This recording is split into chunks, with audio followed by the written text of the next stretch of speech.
আপোনালোকক দেখুৱাই আছোঁ লাইভ উজ্জয়নৰ মহাকালেশ্বৰ জ্যোতিৰ্লিংগ মন্দিৰৰ পৰা চহৰত আছোঁ মই।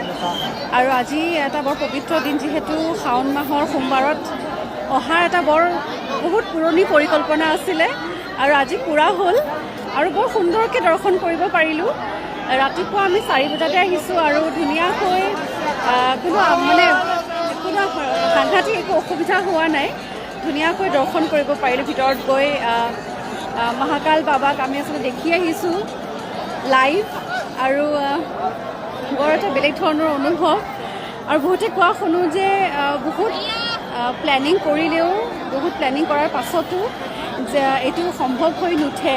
কিন্তু নাজানো, এইবাৰ সোমবাৰে ইমান সুন্দৰকৈ শাওণ মাহৰ ইমান সুন্দৰকৈ আহিলোঁ, সুন্দৰকৈ সকলোবোৰ হৈ গ'ল, দৰ্শন হৈ গ'ল। আৰু অসমবাসী ৰাইজৰ বাবে অসমবাসী ৰাইজ হৈ আচলতে মই সেৱা জনাইছোঁ, যাতে আমাৰ অসমখনক সদায় আশীৰ্বাদ কৰক, সদায় সকলোৱে ভালে থাকক, দুখবোৰ আঁতৰক, তাকেই মই কামনা কৰিছোঁ। মই অকণমান দেখুৱাবলৈ চেষ্টা কৰিম। আচলতে ইয়াতে বহুত ভিৰ হয়, এবাৰ সোমোৱাৰ পাছত য'ৰ পৰা আমি ওলাওঁ আৰু ভিতৰত সোমাবলৈ নিদিয়ে, যিহেতু আজি সোমবাৰ হয়, সেইকাৰণে লাখ লাখ মানুহ আছে ইয়াত। এতিয়া চাগে আমাকো ইয়াৰ পৰা উলিয়াই দিব, কাৰণ ইয়াত থাকিবলৈ ইমান পাৰ্মিশ্যন নিদিয়ে। এবাৰ মানে সোমোৱাৰ পাছত যেতিয়া আমি লাইনে লাইনে ওলাই আহোঁ, তাৰ পৰা আমাক একেবাৰে গেটৰ বাহিৰত যাব লাগে, ভিতৰত থাকিব নোৱাৰে, মানে পাৰ্মিশ্যন নিদিয়ে, ইমানখিনি অনুমতি নিদিয়ে। যিহেতু বহুত বেছি ৰাইজ হয়, বহুত বেছি ভক্তসকল বহুত ইয়াত গোট খায়। মই অকণমান আপোনাক বেক কেমেৰাৰে দেখাইছোঁ দেই। বেক কেমেৰাটো কোনটো আছিলে? বেক কেমেৰা কোনটো আছিলে?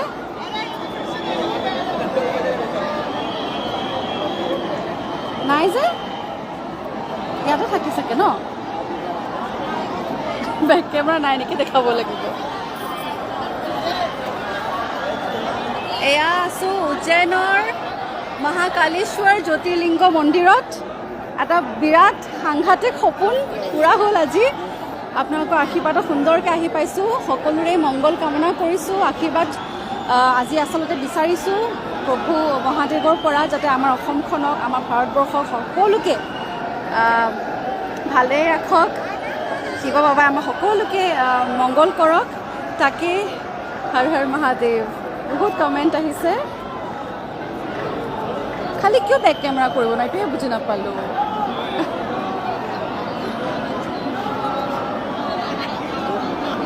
পাৰি পাৰি পাৰি।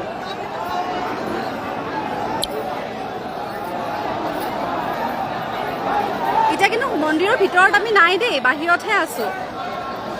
আপোনালোকে ইয়াৰ পৰা সেৱা কৰিব পাৰিব মহাকাল মন্দিৰ।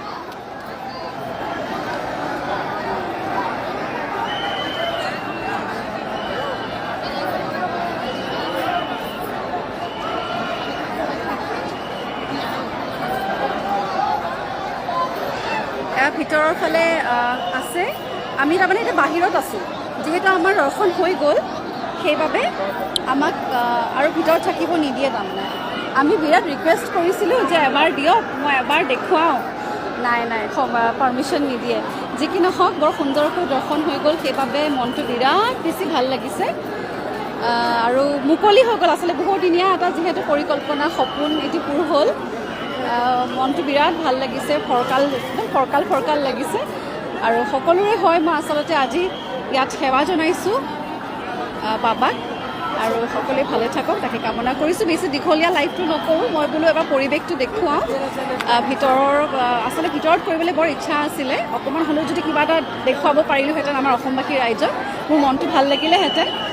যিহেতু মই যদিও আহিব পাৰিছোঁ, বহুতে আহিব পৰা নাই, সকলোৰে মন থাকে নিশ্চয়, কিন্তু সেইটো সম্ভৱ হৈ নুঠিলে এইবাৰ। যি কি নহওক, এনেকৈ দেখাটো হয়তো বহুতে ভাল পাব, মই সেইবাবে আচলতে লাইভ কৰিলোঁ। সকলোৱে মোক গুড মৰ্ণিং দিছে, গুড মৰ্ণিং। জয় মহাকাল, জয় মহাকাল, হৰ হৰ মহাদেৱ। বহুত মানুহ, লাখ লাখ মানুহ হৈছে ইয়াত। বহুত ধেৰ মেছেজ দেখাই দিয়া বাবে থেংক ইউ, হৰ হৰ ধন্যবাদ। ছেত্ৰী জয়ন্ত বৰা, জয় মহাকাল, জয় মহাকাল। বহুত মানুহ এতিয়া আমাক যাবলৈ দিছে, হৈ গ'ল আমাৰ টাইম আপ, গতিকে ইয়াৰ পৰা আমি যাওঁ। আমি ইয়াৰ পৰা যাওঁ, আমাক ইয়াৰ পৰা যাবলৈ দিছে, যিহেতু বহুত বেছি ৰাইজ দেখাব নোৱাৰোঁ। আকৌ পাছত কথা পাতিম, এতিয়ালৈ আহোঁ, সকলোৱে ভালেই থাকক, জয় মহাকাল।